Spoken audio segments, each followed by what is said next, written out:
This is the Transformers Masterpiece Movie Series, or MPM number 12, from the movie Transformers Bumblebee, Optimus Prime. Let's take a quick look at the packaging.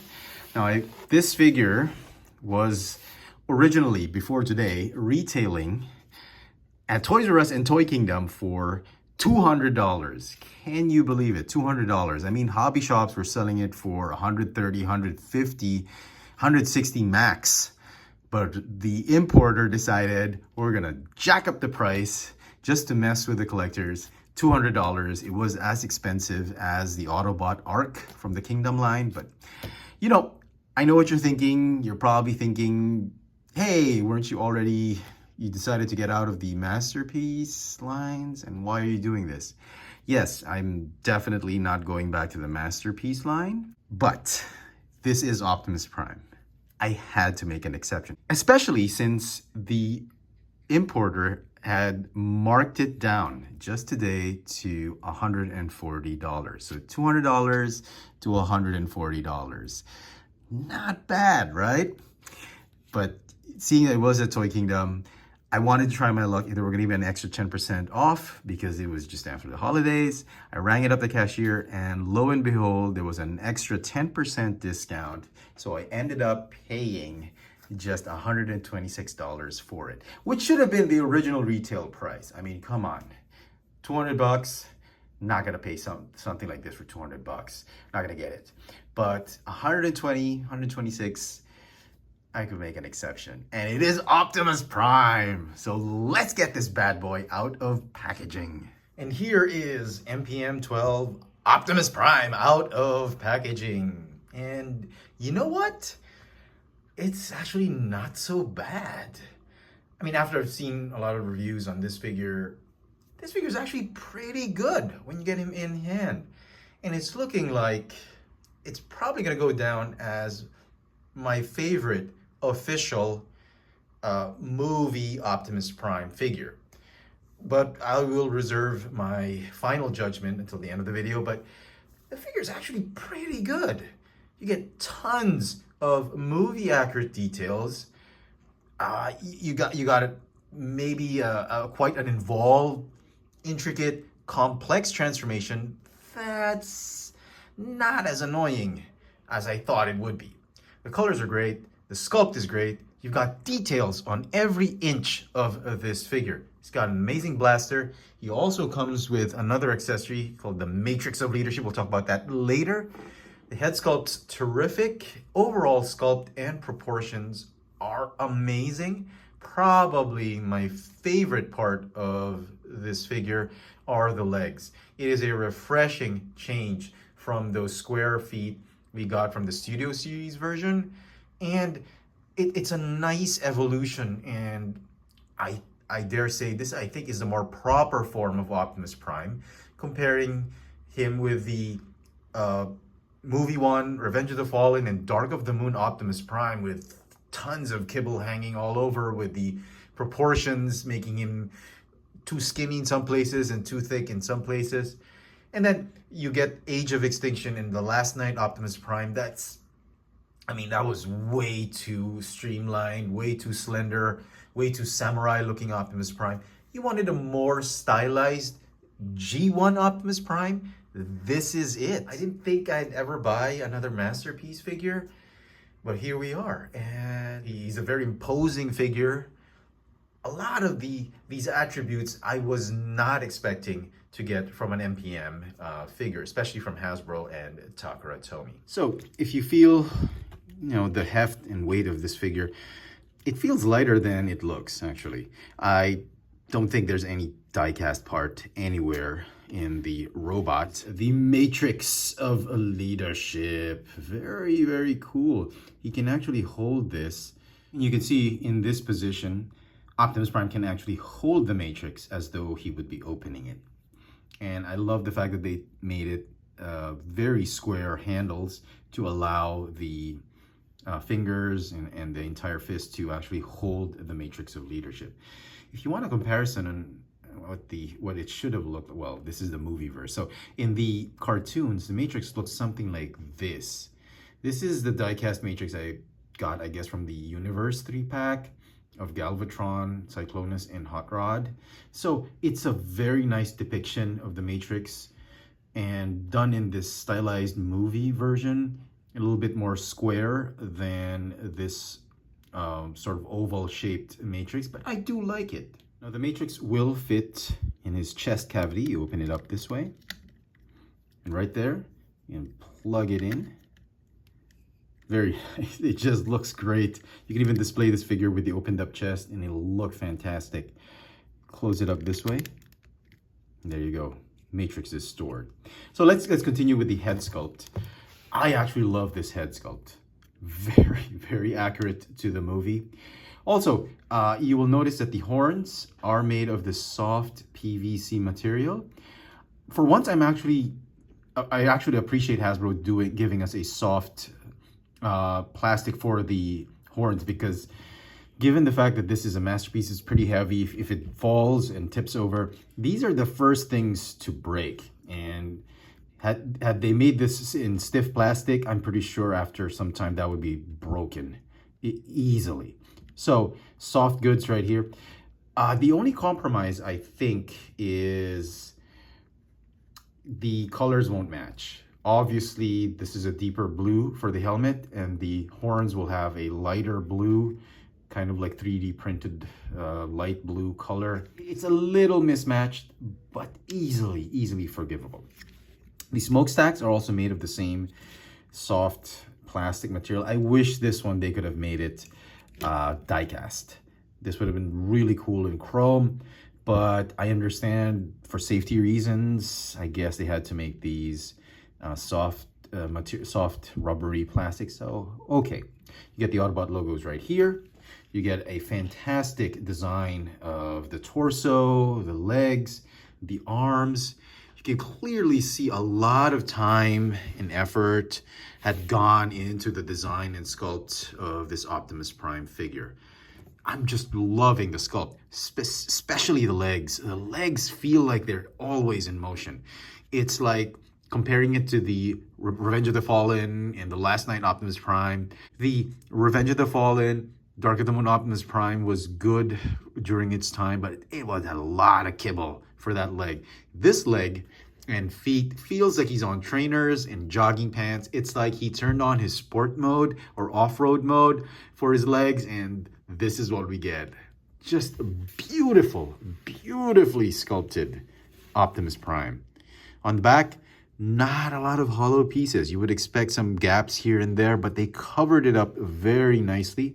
The kibble on the side doors and windows, they just rest nicely at the back of the arms. Well engineered. Now, articulation for the figure was actually a lot of fun. I didn't expect to actually be able to pose this figure in several dynamic poses. I thought it'd be clunky and heavy and all that, but he was actually a lot of fun to pose. The neck is on a ball joint. You get a waist swivel. The arms can go in and out, and there's a spring mechanism right here on these panels that allow them to spring back. And I'm actually a little bit worried about these because, you know, being a collector of Transformers for several decades now, springs are usually the first to give out after a few years. They usually lose tension and all that. I hope that's not the case with this one. He's got a bicep swivel. The elbow is on a ratcheting hinge, albeit I will have one minor complaint right here. There's a hinge right here for transformation, and it just doesn't lock as tightly as I want it to, because when you ratchet the elbow like this, and then you try and ratchet back, it just breaks at this joint. And I wish there was a tighter locking mechanism there, but very small nitpick. The fists are on swivel and a little bit up and down because of transformation. The fingers are actually articulated. You got a ball jointed thumb, opposable thumb.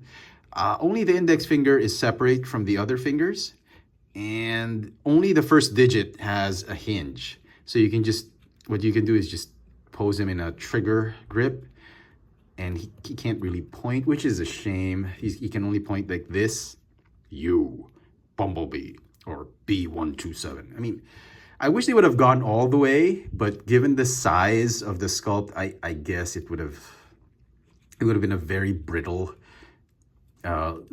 joint or hinge, so they decided to forgo with it. So okay, the hips, you can do a full split if you put the skirts apart. Also, the front and back skirts allow you to move the legs forward and backward, so you can do a full front splits and you can do a full side split.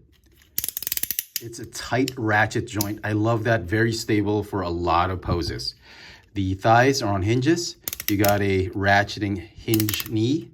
The feet can go a little bit up and down and have the rocker tilt. I was actually expecting some die cast on the feet, but I don't think there is. Paint apps, before I forget. Fantastic. Some of the pieces aren't actually painted. They're just molded in. You have some paint brushing here on the silver. Some really nice metallic paint here and there. Overall, the aesthetic of this figure is absolutely wonderful. I could not be pleased any more than I am right now. Okay, so he also comes with his signature blaster, which we saw in the movie. Very accurate to the movie. Just wish it was painted a little bit more. Some more gunmetal gray would be nice. Anyway, to store it, you can fold it up like this and then tab it in. And then here is where you store it. I actually thought you can store it right here on the back. That would have been really cool. But the instructions say you plug it on his rear end. It's a small nitpick, it's a small gripe, I know, but why would you keep your gun in your rear end? I mean, that, you know, posing him, you'd clearly see it behind. I wouldn't mind actually if they had the plug or a slot right here. Even if it showed, even if it made him back heavy, I would have appreciated that even more, because that's the standard place to put a gun. Not really here. But still, it still looks fine. Very minor nitpick. For some size comparisons, here is the MPM-12 Optimus Prime with AOE Mech, their version of their Optimus Prime. This is about the standard size of these third-party company products. And then you've got Studio Series Optimus Prime. This is actually a copy, a third-party copy, but it represents exactly how the Studio Series looks like, albeit with less dark, less metallic colors. But you can clearly see how the proportions and the design and dimensions actually are much better on the official masterpiece than obviously than the Studio Series. But I was surprised. I preferred the proportions of this one than the third party. I mean, I don't have the other products. I don't have Weijang, and I don't have the other one, the waistcoat, the FW9 version yet. But more or less they're like this, and I'm actually partial to how this one looks, because this one was amazing. When I did a review of this one, I thought this was going to be the best movie Optimus Prime, Bumblebee movie Optimus Prime for me. But he's more, I think the proportions are better. There's less parts jutting about here. You could clearly see the chest is just way too prominent. The legs are a little bit thin compared to the torso. This one, the proportions are actually done right. That actually surprised me. So this is still, my money is still on this one in terms of proportions and overall design. So before we begin transformation, I wanted to show off light piping very quickly. Don't know if you can see it, but there is a hint of light piping through those eyes. Also, I made a mistake about the die cast parts. There's actually a bit more die cast with this figure other than the Matrix of Leadership, and you will find it here inside his legs. The gas tanks of the truck are in fact made of die cast. I'll show that off later when we fully transform him. So, transformation for this figure, it's actually quite enjoyable, very satisfying. It's not as annoying and cumbersome as a lot of the Masterpiece figures, or at least the movie Masterpiece figures. It's actually quite fun. So I'm going to show it off best I can. Let's begin. First, the arms. I'm going to rotate them. This is how I do it, okay? The instructions tell you to do it 180 degrees, but this is the final position. Just 90-degree rotation, so I'm gonna keep it that way. You can do it the way the instructions do it, like 180 degrees and then turn it back, but this is how I wanna do it. So fold these panels out, and then the fists, make sure they are in this prone position, this normal static position. Just do it this way. Make sure the thumbs are folded on top of the hand, of the fist, fold it that way. They're just gonna stay right there. You can spread them out if you want, just to get them out of the way. Let's do the legs first, okay?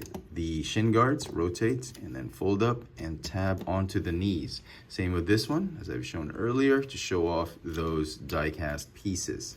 All right, these panels right here, or this piece right here, is gonna fold out this way. The calves, you're gonna fold them up, fold out the wheels, and then these die-cast pieces, they are going to fold up. Make sure it's lined up. You can, wiggle the knee and just find that sweet spot where it just tabs onto the side skirt, okay?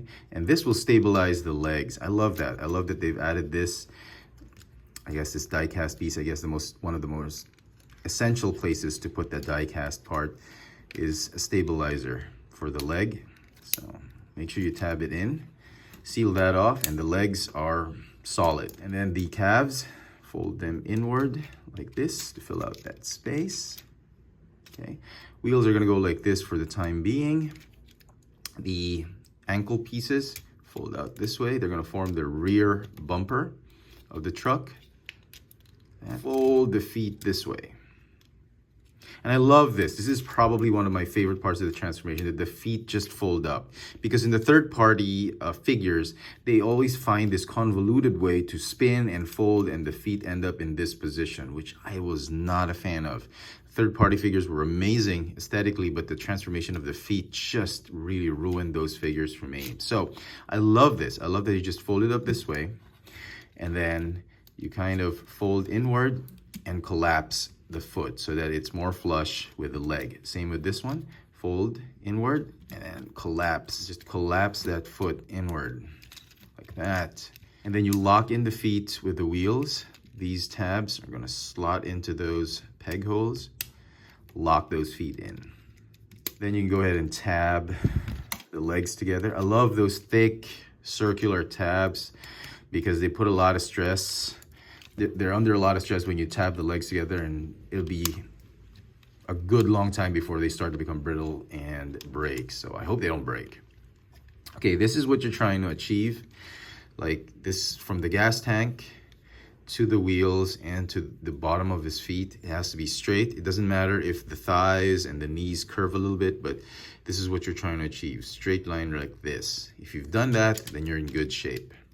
Okay, basically you're halfway done. All you have to do now is the torso. So right now, detach the abdomen piece and just leave it like that. This back piece right here, you want to detach it, but before you do, it helps if you just unfold and unpeg, actually not unpeg, just unhinge the wheels. The wheels are like there's like a small ratchet right there that just locks it in, doesn't tab in anywhere. I thought that was great, but takes a little bit of force to fold it down. The back piece is going to untab from the neck, so you put pressure here. Normally I thought it would be here. The tabs were in the middle, but they're here on top.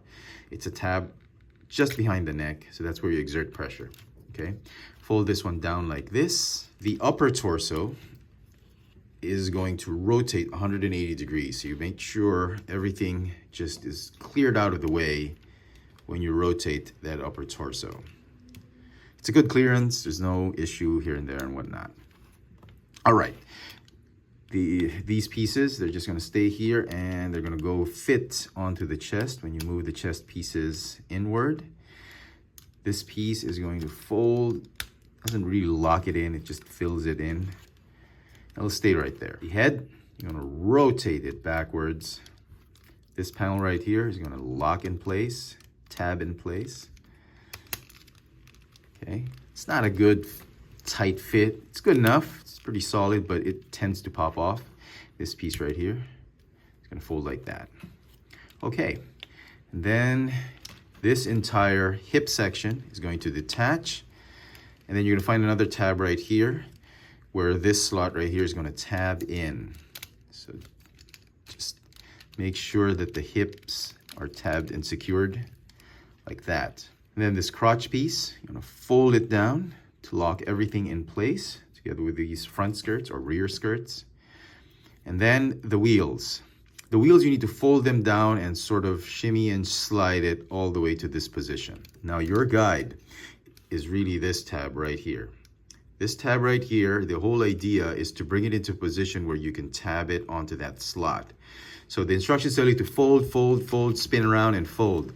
But there's one smooth way to do it. Just bring this tab to this level. So what you want to do is you want to rotate, unhinge, and hinge forward, and it should stay right there.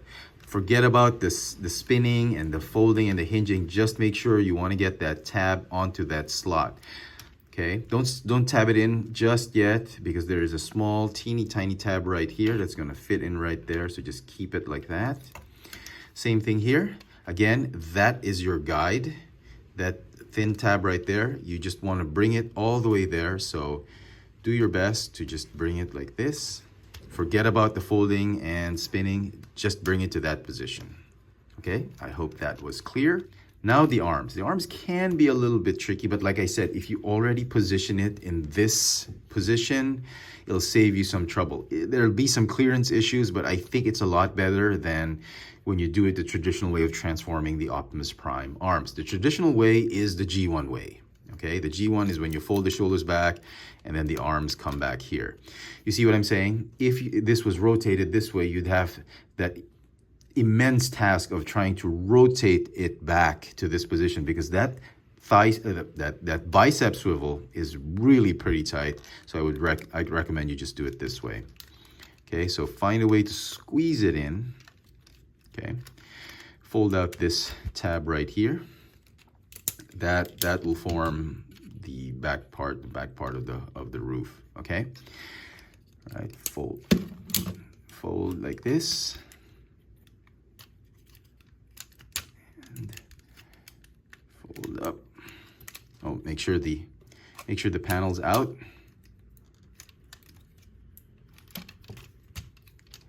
Okay, fold and clear. All right. And then you want to tab those side windows, and just squeeze the arms like that. That's the easiest way for me to do it, okay? If you want to do it the instructions way of doing that way, you can do it, and there's no problem. Okay, at this point, you want to unfold these panels right here. Go ahead and there's a tab right there for that slot. And then just tab it in, and then this one will tab onto that peg hole. Do the same on the other side.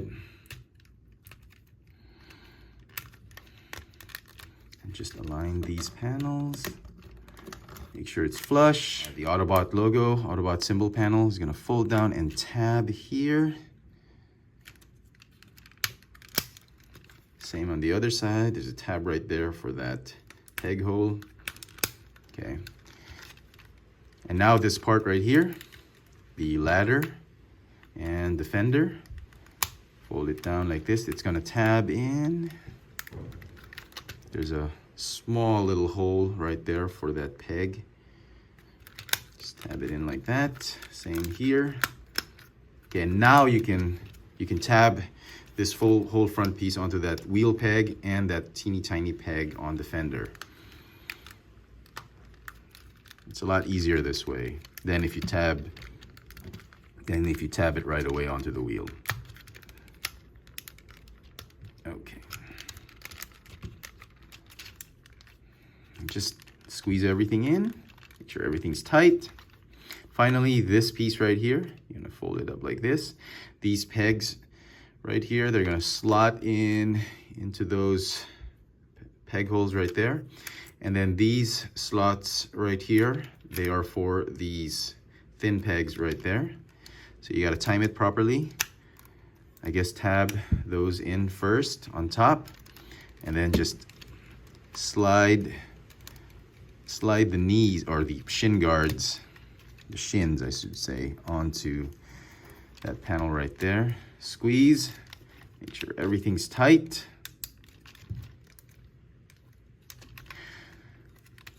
Okay, looks good. Just have these panels in. And then the smokestacks or exhaust stacks, rotate like this, rotate like that. And the main contention for this alt mode is really the kitty cat ears. I don't know how they could have solved that. It was essential to the aesthetic of the shoulder. Maybe they could have done away with it. Maybe they couldn't have they could have made the shoulder less accurate, a bit of a sacrifice, so you could make a better looking alt mode, because that really sticks out and stands out. There are, I'm sure, third-party company upgrade kits that will replace that and allow you to fold it down and probably give you die-cast smokestacks. I don't know. I think I saw a couple on the internet online, but there was really no workaround with that. The plastic is just too thin to have a hinge. Maybe, like I said, probably the only solution I can think of is they could have sacrificed the aesthetic and design and accuracy of that shoulder in robot mode so that they could give us a better looking alt mode.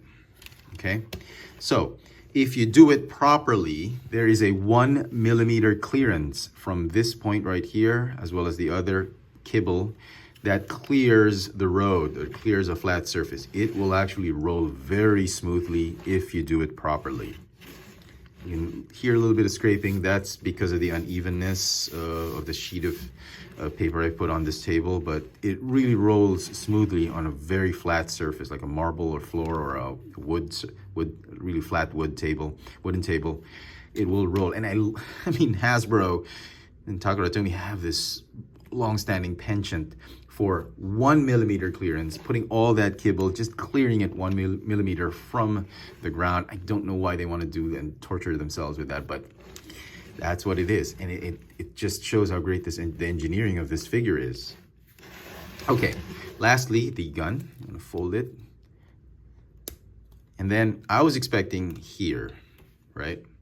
But that would have entailed a lot of grooves and divots, and I don't know, they would have carved through the shins of Optimus Prime. It would ruin the aesthetic for them to do this. So the next option I thought was like this. It would have been cooler, but what they did was they inverted the gun, 2 pegs right there. They're gonna stick up right here. It's okay, a little bit.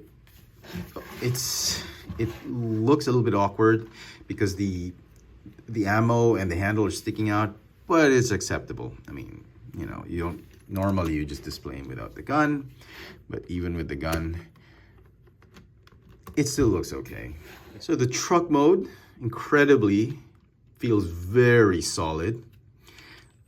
Great aesthetic, great design overall, except for the kitty cat ears. It looks so much how it did in the movie, down to the littlest details. I love the painted rims, die-cast gas tanks, even the ladder, paint across facets of the truck cab. Just a great looking Optimus Prime semi alt mode. And to get a better idea of scale for this figure in alt mode, here he is with basically a Voyager or leader class figure. You cut off the nose. That's basically Earthrise Optimus Prime. And another Voyager class figure.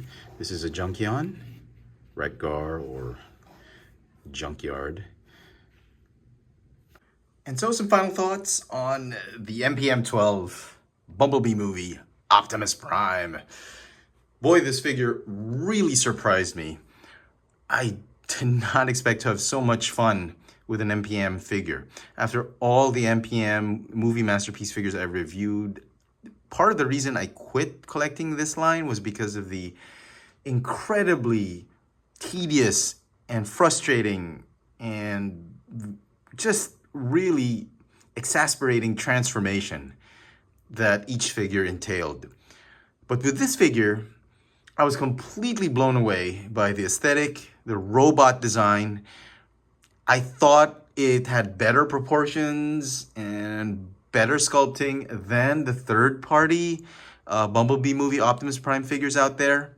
Transformation was actually a lot of fun. I'm not kidding.